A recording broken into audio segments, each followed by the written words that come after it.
increase love. If you're not increasing in love, brother, sister, you're not growing. If you're not increasing in humility, you're not growing. Sometimes we talk about holiness. Holiness can be legalism. Avoid this, don't do this. But the test of it, underneath it all, we want to be holy. We don't watch dirty movies. We keep clear of anything that pollutes our mind. But underneath it all, if we are not growing in humility and love, all spiritual growth is a deception. It's not spiritual growth at all. It's religious growth. And it's very important to distinguish between religious growth, which is knowledge of the Bible, and being able to serve and preach and even go on mission trips. That's not spirituality. You may never go on a mission trip in all your life. Think of a mother with many children. Where can she travel? But she can be the most spiritual person without ever leaving her home, looking after her children, being a godly mother, an example in humility and love, and seeking to bring up those children in the fear of God. That's as great a work as an apostle does, traveling the world, planting churches. When Jesus said that in the last days, someone sit at his right hand and left hand, who do you think is going to sit there on his left hand or right hand? Do you know why Jesus was given the highest place in heaven? Philippians 2 says, because he humbled himself the most. No person on earth has humbled himself as much as Jesus Christ. He was born in a cowshed. Have you ever heard of anybody born in a cowshed? That's where his humility started.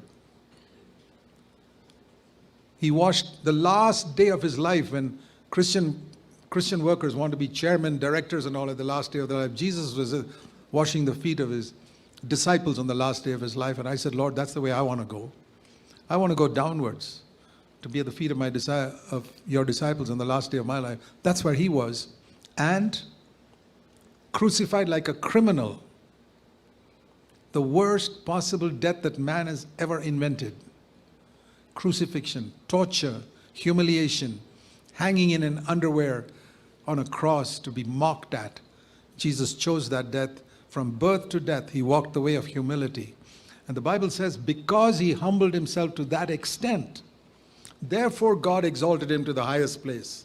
So from that I conclude that the ones who are going to sit on the left hand and right hand of Jesus are going to be those who have humbled themselves the most next to Jesus. And that may not be an apostle. It may be some widow in Africa who we never heard of, who loved Jesus and chose the way of humility. And the other side may be some unknown person who, it's not ministry. Don't ever think that ministry is what makes a man great in God's eyes. No. So many things exist, but the Bible says the greatest of all is love. And Jesus humbled himself. They go together. True humility and true love go together. You can't have one without the other.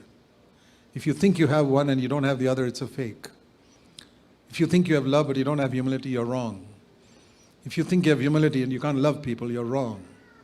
These two go together. That's what Jesus had till the end of his life. What did he prove on the cross of Calvary?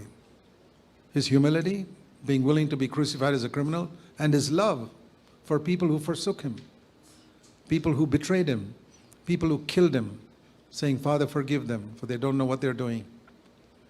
Dear brothers and sisters, walk that way.